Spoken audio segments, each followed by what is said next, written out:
Good afternoon. Little video. I've been meaning to answer this question for a couple of weeks now, and I apologise to the person who sent it on TikTok. It's a difficult one, actually. The question was, what would you do if you only had 24 hours to live? It's difficult because my mind changes about everything constantly. I have a really I don't even know how to describe it. It's like a bunch of frogs in a blender at times. And yeah, I mean, I can't even decide what to wear most days. Oh yeah, and I know some of you will say to that, don't worry, you usually wear nothing. I've just had a shower, I've just finished work. I don't care if people don't like seeing me from the chest up. If you don't like it, feel free not to watch. If you're not put off by it, then yeah, please stay. I think when you think about what would you do if you only had 24 hours left, it's a horrible thing to say, to call these things obvious, but I guess a lot of people, possibly myself included, would think about the obvious things. Run around seeing your loved ones. Well, actually, I have such a tiny family now that wouldn't take me very long at all, to be honest. I'd have about 22 hours left by the end of that. But yeah, I can't honestly answer that question.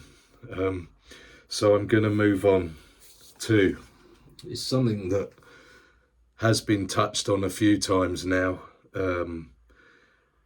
I've had a couple of comments, kind of questions, obviously. One was quite a long comment stroke question, asking me whether I ever think of the victims of my crimes. Obviously, specifically, they asked about drug addicts and one or two other things. So those of you who followed me from the beginning, yeah, I think you all know that, of course, I don't sit for hours on end thinking about it, because who does that, really? Whatever you feel guilty about, it's not, I don't think it's productive in any kind of way that you just sit and go over and over and over it all. But yeah, of course I do feel things about all of that. I have known people in my kind of circle who have become drug addicts, particularly coke. Coke addiction seems to creep up on people. They tell themselves everything's okay because they only have it on Friday nights, and then it's Friday and Saturday, and then it evolves to kind of all weekend and stopping on a Sunday afternoon to get yourself your shit together for work on Monday. But yeah, I have seen a few people kind of really falling apart, and in my defence, it wasn't my coke they were sniffing, but it's all swings and roundabouts, isn't it? It's somebody's coke, and it could have been mine, so you know, I would have to take responsibility in some way for that. In fact, somebody very close to me had problems with coke until not too recently. Maybe this person kind of got on top of it around about 2 years ago, I think. And I'm very watchful, and I know the signs, as you can probably imagine. So yeah, I mean, I'm not the coke police, I'm not the drug police, but I do, yes, of course, I think about the effects of years of drug dealing. I've done a lot of stuff in prison related to this topic, and yeah, those times, they do make you stop and think, and there's no better time for me personally to stop and think as when I'm alone and it's quiet. I don't necessarily want to talk to people about these things, but I do.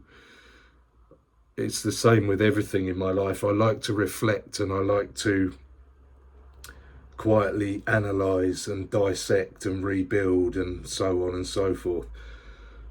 And I've done that enough times over all of my nefarious past. Yeah, I have. The thing about this is, of course, there will be people who will watch this, listen to this, and say, yeah, mate, of course you think about it. Well, I can't, there's nothing I can do about that. I know the truth. I know what goes on in here. Some of my followers, quite a lot of my followers, have a fair grip of an understanding of what goes on in here also. And just touching on that, I think about my followers and the interactions I have and that I've had in the past, and I think there are things that go on in here that do kind of occasionally project themselves, and I think it's one of the reasons why my followers are more my friends and supporters, because there's things that come out of this mouth that people can really resonate with, really relate to. And I think that's one of the special things that that we have. I guess I'm really very fortunate in that respect, because everybody knows I'm just being me. This is me, Piers Ravenhill. But yeah, I'm fortunate that people can relate to what I say and what I think.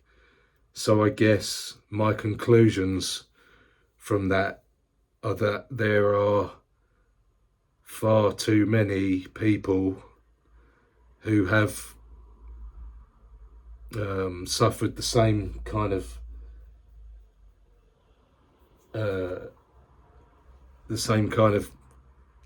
punches to the gut and damage to the mind.